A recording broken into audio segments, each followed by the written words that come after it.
ازيكم؟ في كل دول العالم الناس بتعمل اكتشافات في الأراضي بتاعتهم، تطلع مية، تطلع بترول، تطلع معادن، صخور. مصر كل أرضها كنوز وحضارة، تاريخ وعظمة، ملوك وملكات، أسرار الحياة.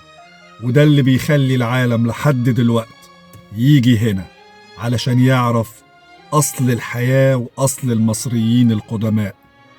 افتخروا ببلدكم، مهما الظروف الاقتصادية كانت صعبة علينا هتفضل البلد دي صاحبة تاريخ وحضارة عظيمة بيتدرس اسمها في كل جامعات العالم، الإيجيبتولوجي.